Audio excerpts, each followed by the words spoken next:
You're listening to Financial Advisor Marketing, the best show on the planet for financial advisors who want to get more clients without all the stress. You're about to get the real scoop on everything from lead generation to closing the deal.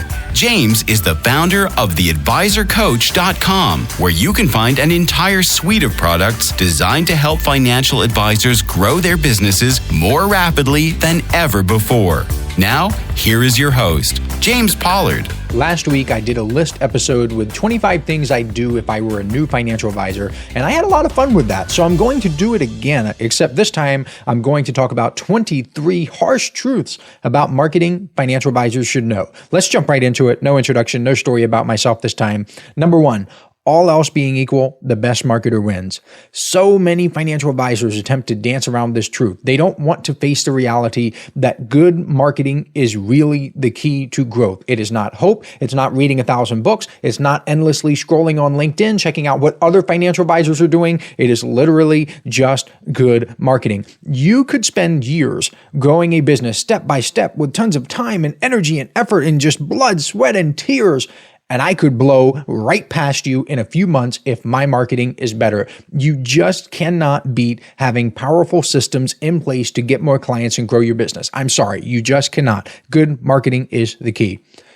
I know I may be biased because I'm the financial advisor marketing guy, but I'm just telling you the truth. You can believe me or not believe me. I really don't care. I can only give you the message. Number two, people don't want a quote unquote financial plan. They want a better life. You can apply this to every product or service under the sun. People don't want drills. They want holes. People don't want a vacation. They want Instagram photos. And people don't want the literal binder or papers or downloads that you give them as a financial plan. That is not what they're buying. They are buying the outcome.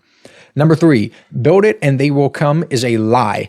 Distribution is 90% of content marketing's effectiveness, and actually marketing in general, but I'm going to talk about content marketing here.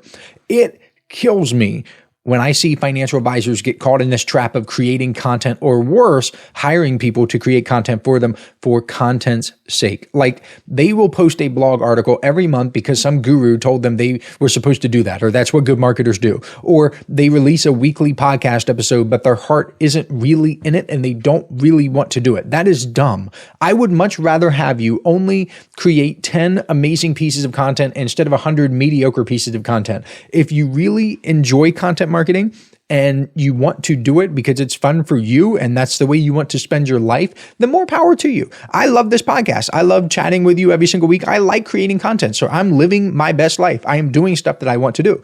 But I guarantee you this, if I didn't like this podcast, if I didn't want to do it, I would not do it. Okay. That is what I want to tell you. You just want to focus on having good content. I see this all the time with lead magnets too. Financial advisors will create these crappy little lead magnets because they hear me talk about having lead magnets, and they treat them like there's some box to check. That is the complete wrong mentality. You want to build something substantial that actually serves your market and gets them engaged, because if they're engaged, then they're more likely to set an appointment with you, which is the goal anyway.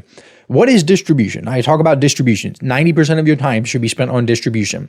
That is email marketing, social media marketing, it's online ads, however you get your message out into the world. It is your website, it's direct mail, it's making phone calls. You are distributing your message out into the world. That's why it's called distribution. Number four, if you're not getting referrals, then you're probably not referable. Ooh, that's a tough one for people to accept. You have to be referable if you want to get referrals. If you're not getting referrals, then chances are you are not the type of person that people feel comfortable giving referrals to. I get a ton of referrals. I get so many referrals that it's honestly difficult for me to keep track of them all. Yes, I get referrals for the inner circle, and I am extremely appreciative. Thank you so much. I am forever grateful if you have referred someone to the inner circle. But I also get referrals for everything else. Actually, I get far more referrals for everything else. I get referrals for my products. I get referrals for my content. I get referrals for coaching and consulting that I don't even do. Think about that for a second. People are referring to me for things I don't even do. I do not offer any sort of coaching program right now, yet financial advisors are so impressed and get such good results with the other stuff. They refer people who are looking for coaching to me. That's because I am, at least in my opinion, referable. And in their opinions, obviously, because they're sending me referrals. I have built an ecosystem that gets financial advisors more clients, and it's as easy for me as breathing. So if you're not getting referrals, that's probably the reason why. It's probably the overarching reason why. There are a ton of little tactical tips and tricks that you can do to get more referrals, but that is the big kahuna. Number 5, the market is noisier than ever. If your message isn't sharp, it's ignored. This means you must have a strong market to message match. You must know your market inside and out. You must use the words they use. You must be able to describe their problems better than they can. You must be able to describe their challenges better than they can. If you can't do that, then your conversions will suffer. Number 6, you're not competing against other advisors. You're competing against your prospective clients' priorities. Forget about all the other advisors. Many advisors wrongly assume that their biggest competitors are just other advisors, or like the advisor down the street or someone with a bigger social media following. No. Your real competition is the 97 other things your prospect is thinking about today. Your prospects are thinking about their kids, their jobs, their bills, their aching back, their fantasy football team. Literally anything that takes attention away from the decision to hire you is your competition. That is why clarity matters. That's why simplicity matters. That's why urgency matters. If you don't give them a reason to act now and make it brain dead easy to do so, they'll push it off and they will never come back, or they very rarely will they come back. If you've ever studied bounce rates in marketing where people get to a website and then leave, the chances are these people aren't coming back. And yes, I have the real data because I have tools that allow me to track website visitors and I know how many visits they have and so on and so forth. I'm not going to get into the weeds because that's a story for another podcast episode, but the source here is trust me, bro. Number 7, we do comprehensive financial planning means nothing to prospective clients. It is jargon. It's vague. It's not a reason for people to hire you. No prospect is sitting at his kitchen table right now saying, you know what I need? I need some comprehensive financial planning. That person is thinking, I want to retire earlier. I'm worried I'll run out of money. Speak to that. Use real language that matches with what people are actually thinking and feeling. Again, this goes back to the marketing advice that very few people want to hear. You must know your market. You cannot hire some guru to do this for you because the guru is not going to know your market as well as you do. You cannot hire this out. You cannot delegate this. If you try to delegate this sort of thing, then you are being, and pardon my quasi-French here, a moron. You are being just a straight up goofy goober, goof troop moron. And that's related to number 8, which is your story matters more than your services. And guess who should tell your story? You, because it's your story. People buy from people. If your story resonates, if your values align, if your journey builds trust, they will consider you more. You'll have an edge even if other financial advisors have technically better offers or better pricing. And I mean, better is really relative, but you know what I mean. Because your story builds an emotional connection. And marketing is emotional before it is logical. I'll give you a specific example. I have heard from several inner circle members, actually, I mean, several makes it seem like it's 5 or 6. I'm talking like 20 plus. So they have all said that sharing social media content about their lives and stuff that they like to do and basically their personal lives on LinkedIn it's working better than ever. And I can attest to that too, because I've gotten more attention. I've made more money from posts about my home gym, buying a car, tools I'm using, books I'm reading, and so on. I've gotten more attention and more money from those posts than nearly every other traditional business post I have ever written. Why?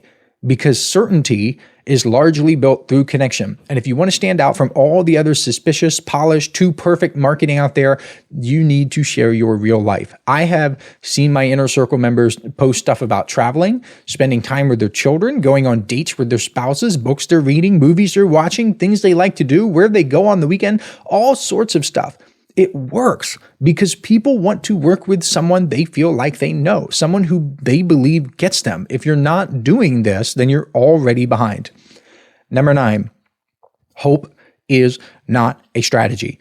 You cannot hope your way to a better business. You need systems. I don't care how talented you are. If you don't have a predictable way to attract and convert leads into prospects and prospects into clients, you are at the mercy of luck. gambling. That's not a business. That is just gambling. Systems win. I know within a respectable range of variance exactly what is going to happen in my business today. I know exactly how many people are going to see my content. I know exactly how many people are going to convert, again, within a respectable range of variance. Like, I don't know that it's going to be 2.713%, but I know it's going to be like between 2 and 3%. I just know because I've been doing it, I've been tracking it, and that is how I approach it. I know if I want to make a little bit more money, I have to figure out a way to cost effectively get more eyeballs on my content. If I want to make more money, I can figure out how to convert more of those eyeballs without getting more, I guess. We're going to talk about that later. That's one of the points that I have on this list. But number 10, you're probably undercharging. Back in late 2024, I think it was the December 2024 Inner Circle newsletter issue, but I'm not 100%. I think it was December. I talked all about pricing. And that was one of the best issues I've ever written because it showed financial advisors how they should think about their fees and why they're probably not charging enough. In fact, it is rare that I meet a financial advisor who I believe is charging enough for his or her services. Getting your pricing right is also a very easy way for the Inner Circle to pay for itself, because let's say you raise your fees and you get one more client. That's it, just one more. Well, the Inner Circle is only $199 per month. So chances are that one client, again, one, after a fee increase will be more than enough to pay for it forever. Again, I rarely meet financial advisors who I believe are charging what they're worth. So you are probably undercharging. Listen up, financial advisors. This is something special I'm doing exclusively for people who listen to this podcast. If you subscribe to the Inner Circle newsletter over at theadvisorcoach.com/coaching, I will send you a collection of 7 copyright-free emails personally written by me that you can use right away to begin getting more clients. I call these my objection-busting emails because they're designed to overcome the biggest objections financial advisors face. All you have to do is send me an email letting me know you've subscribed, and I will reply back with a link where you can download them for free. I originally offered these in the May 2024 Inner Circle newsletter issue, and it was one of the most popular bonuses I've ever given away. Today, these 7 objection-busting copyright-free emails are only available to listeners of this podcast because I'm not mentioning them anywhere else. Go to theadvisorcoach.com/coaching to subscribe today. Now, back to the show. Number 11, most email newsletters are so boring. They just are so boring. They make me want to fall asleep when I read them. Market updates and happy Thanksgiving emails, they just don't cut it. If your emails sound like they were written by ChatGPT trying not to offend anyone, they're going straight to the trash. And that is true. Literally, they're going straight to the trash folder. So add personality, tell stories, take a stand, say something worth reading. Back to the referral thing. If you're not getting referrals, you're probably not referable. If people aren't reading your emails are probably not worth reading. And if no one reads your email, nothing happens from your email. I'll give you an example. I'll tell you a story here. So I'll practice what I preach. I tell people to tell stories in their marketing. So I'm going to tell you a little story. I used to work out in this old Powerhouse gym with a bunch of interesting characters. And this is back when Powerhouse was just full of manly men and bodybuilders and powerlifters instead of like the yoga and Zumba classes that they have now. Nothing against yoga and Zumba and Pilates, if that's your thing. If that's what you like to do, I love that you're in there. But the Powerhouse of today is not what it used to be like. One time, this guy loaded up the leg press with every weight he could find. It looked like he was about to leg press a small car. I watched him stack the machine until it was full. He just put 145-pound plate, clink, on top of another, clink, another one, clink, another one. People stopped to watch. They were just, what's this guy going to do? What's going on? So he sat down, he got hyped up. He's like, oh, lightweight, baby. If you know where that's from, then you're a Ronnie Coleman fan. He unlocked the sled. You could see everything tense up. And then he moves it 2 or 3 inches, maybe 3.1 if you're being generous. Just a tiny little baby bounce of his knees. No full range, no depth, no real work being done, no movement, no weight applied, no force. Then he locks it back in. He slaps his chest like he just did something. He walks off like he conquered Mount Everest. But in reality, what he did, that little baby bounce, did almost nothing for his legs. Later on, as I was working out, no one was on the leg press after that. Eventually, this guy got on the leg press and he started doing controlled full range reps with less than a third of the weight that the other guy used. And unlike that other guy, the one who was leg pressing the lighter weight was actually getting stronger. He was building muscle. Lots of financial advisors treat their marketing like the first guy. It looks like they're doing a ton, but when you examine it closer, it's just a bounce. There's no follow through, there's no depth, there's no real traction, no progress is being made. Meanwhile, the advisors who stick to simple, consistent, and effective strategies are the ones who are actually growing. What looks unimpressive at first glance often delivers the biggest long-term results. And the best emails, since I'm talking about emails in this case, the best emails look unimpressive. They're just plain text. They're story-based emails. They don't have fancy HTML. They don't have images. They don't have anything like that. They're legitimately just stories. You're talking directly to your prospective clients, kind of like I just did here. I just gave you a little story. I gave you a little metaphor about how marketing is unimpressive, or it looks unimpressive, but it really gets great results because honestly, someone leg pressing 200 or 300 pounds it doesn't look as impressive as someone leg pressing 1,000 pounds, but chances are if you're doing the full range of motion, you're going to get results. So that is the way to do it. Number 13, one of the biggest objections you need to overcome is indifference. It's not, I can't afford it, even though that might be valid. It's not, I already have a financial advisor, even though that might be valid. It's not, I don't have time, again, even though that might be valid. It is just, meh, like, I don't know. I don't feel like hiring a financial advisor right now.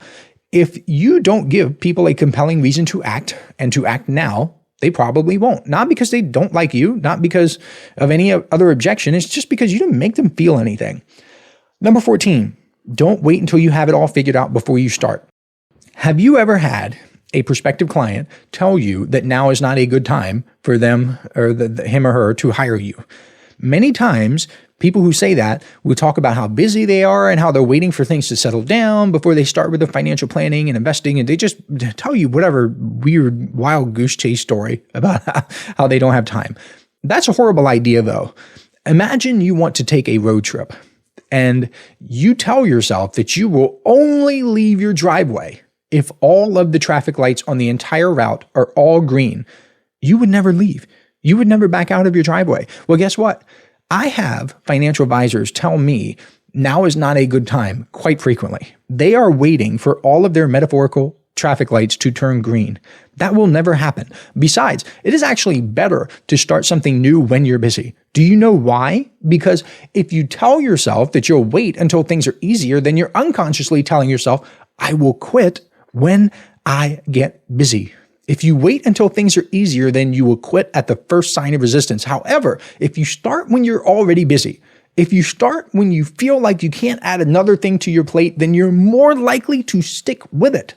That's one of the reasons why some of my most successful Inner Circle members are the ones who subscribed when they felt busy. They could have easily said, now is not a good time. And their excuse would have been more valid than 99% of the people out there who say they don't have time, because these Inner Circle members who are actually successful and actually running real businesses, they really are busy. They could have easily said, now is not a good time. And they could have let the opportunity slip through their fingers, but they didn't. They realized that starting during a quote unquote bad time is the smartest and most logical move. I really hope you understand that.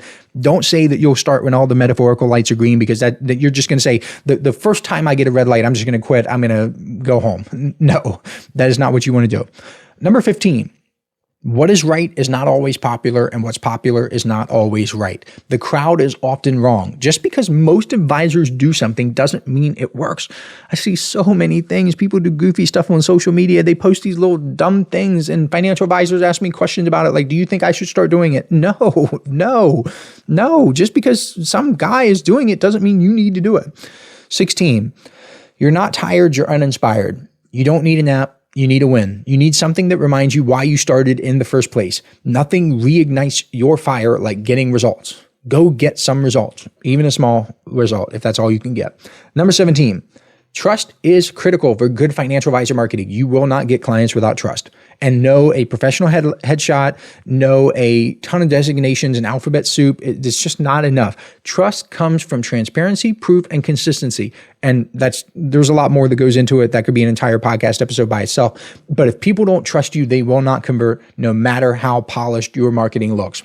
Number 18, your credibility is meaningless if no one feels connected with you.